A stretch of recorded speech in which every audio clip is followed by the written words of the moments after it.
আজকের এই মনোরম সন্ধ্যায় ২১শে টেলিভিশনের শুভ উদ্বোধন ঘোষণা করছি। ২০০০ সালের ১৪ এপ্রিল বাংলার চিরায়ত উৎসবের দিন নববর্ষে প্রধানমন্ত্রীর ঘোষণার মধ্য দিয়ে যাত্রা শুরু বেসরকারি খাতে প্রথম পূর্ণাঙ্গ টেলিভিশন ২১শে টেলিভিশনের।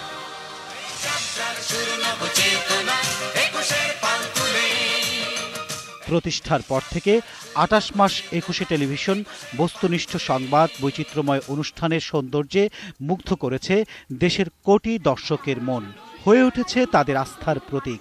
শুধু দেশে নয়, উপমহাদেশেও ২১শে হয়ে ওঠে গৌরব অহংকারের নাম।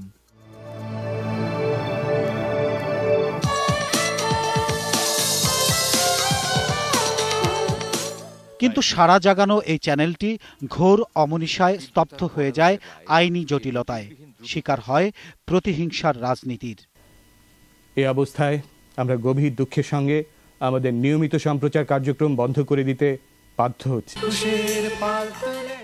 ২১শে টেলিভিশন বন্ধের পর বছরের পর বছর রাজপথে ছিল সে সময়ের ২১শে সাংবাদিক, কর্মী, কলাকুশলীরা। ২০০৫ সালে আদালত ২১শে টেলিভিশনের সম্প্রচারের বৈধতা দিলেও সরকার যতটা দ্রুত বন্ধ করেছিল, আদালতের চূড়ান্ত রায় কার্যকরে বন্ধ ২১শে খুলে দিতে সেই দ্রুততা দেখা যায়নি। ২০০৭ সালে ২১শে আবারও সম্প্রচারে আসার পর থেকে নানা ঘাত প্রতিঘাত পার করে ২০১৬তে এসে পা রাখল ১৭ বছরে।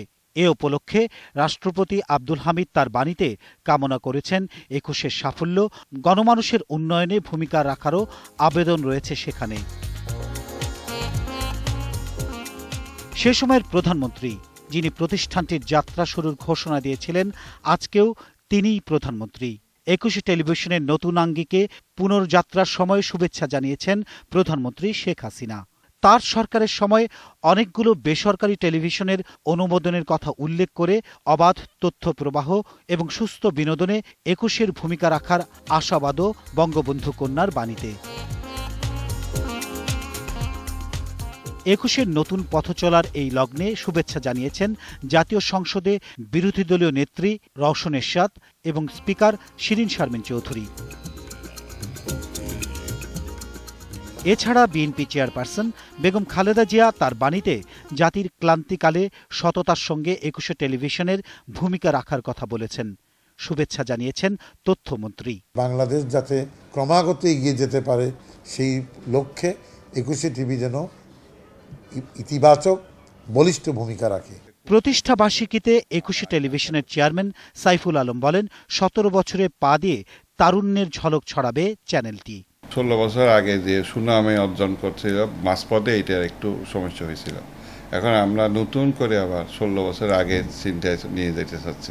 জন্মদিনে আমি সকল কলা কৌশলী, বিজ্ঞাপনদাতা এবং আমার যারা সংবাদকর্মী আছে তার সবাইকে আমি আমার অন্তঃস্থ থেকে ধন্যবাদ জানাচ্ছি।